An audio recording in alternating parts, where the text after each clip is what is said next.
This video is meant to clarify the conclusions and implications of what is legitimately a large change to climate science directly involving carbon emissions. While many headlines have sensationalized this story since the earth-shaking paper was first published on September 18th, here are the facts. These are the scientists who invented carbon budgets. They're considered the world's experts and developed the IPCC models for carbon budgets. They have concluded now that the radiative warming effect of carbon dioxide was overestimated by about 50%, a not so insignificant number. And this has the practical effect of meaning that the amount of CO2 humans can release before hitting the 1.5 degree warming mark is now 2 to 3 times higher than the world thought just a day before this paper was published. This can be visualized in the past thinking, left, versus the current thinking, right. The colored ovals are the key. They represent different amounts of pollution emission of carbon dioxide, and they should appear at about the same height on both charts, and that is the key.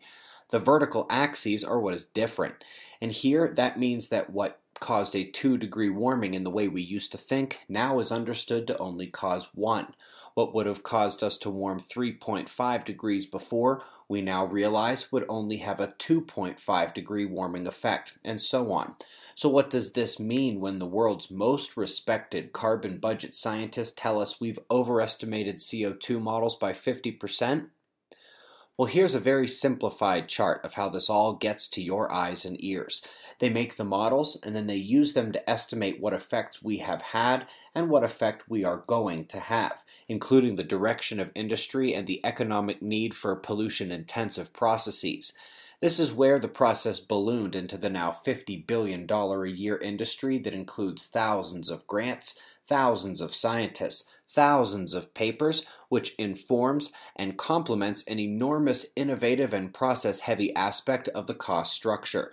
What's more relevant at that level is the 97% consensus and the messages, arguments, and the actual policies that are put in place. Turns out 50% is a big deal when it comes to global economic policy discussions, the claims made in political discourse as well. Did I hear Canada wants to prosecute those who question climate science? I say they try to arrest these scientists, the mainstream science carbon budget gods.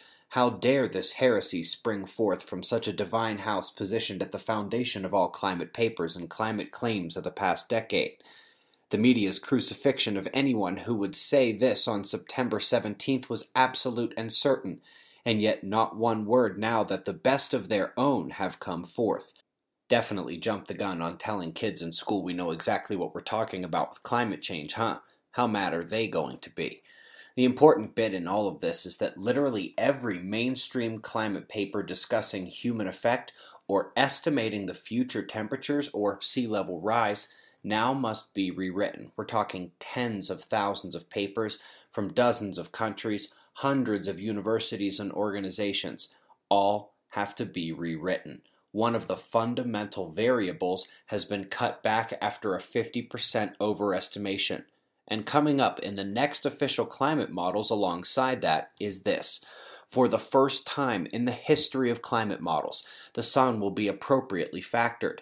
Until now, there has only been a 0.1% solar variability over the 11-year sunspot cycle, and nothing else has been placed on the sun as being relevant for climate change. Well, this is just one of a number of new data sets that will put the sun in its proper place, with numerous factors from sunspots to geomagnetism to radio flux to cosmic rays all getting their fair place, and often with a multiple orders of magnitude fluctuation over the solar cycle. For reference, the lines represent, on the left, the official climate data start point, 1880, and on the right, it shows where we are today. The purple star is the mark signifying the start of the much-famed global warming pause. Carbon taking a huge cut, the sun getting out of science jail. The picture has officially changed. You will find a link to the carbon effect paper and the solar data paper in the description box below this video on YouTube. You can read about the hundreds of solar forcing papers that will no longer be ignored in our layman's book, Weatherman's Guide to the Sun. Be safe, everyone.